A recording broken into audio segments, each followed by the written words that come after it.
অবশ্যই উনি আসবেন। এই দেশ ওনার বাবার রক্তে রঞ্জিত। ওনার বাবা এই দেশের জন্য, ওনার বাবার রক্ত ঝরেছে এই দেশের মাটিতে, এবং সেই রক্তের টানে আমাদের নেতা জননেতা জনাব তারেক রহমান অবশ্যই দেশে আসবেন। সামনে একটি নির্বাচন, সুতরাং সেই নির্বাচনে আমাদের নেতা অংশগ্রহণ করবেন, ইতিপূর্বেই জানিয়েছেন।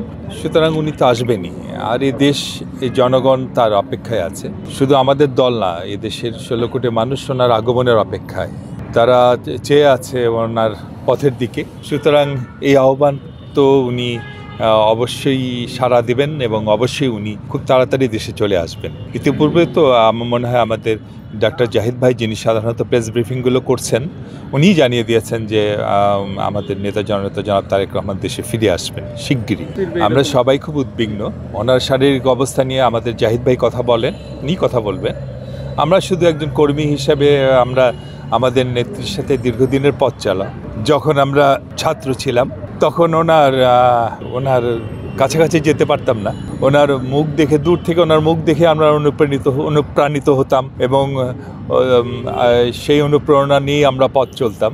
পরবর্তীতে যখন একটু সিনিয়র হলাম, ওনার কাছাকাছি যাওয়ার, ওনার সাথে কথা বলার সুযোগ হলো, এবং ওনার সাথে একবার কথা বললেই আমরা প্রায় সেই অনুপ্রেরণা, সেই অনুভূতিগুলো নিয়েই আমরা পথ চলতাম। প্রায় 6 মাস আমাদের আমরা যেন রিচার্জ হয়ে যেতাম ওনার সাথে একবার কথা বলে, ওনার সামনাসামনি হলে। তো সেই নেত্রী উনি অসুস্থ।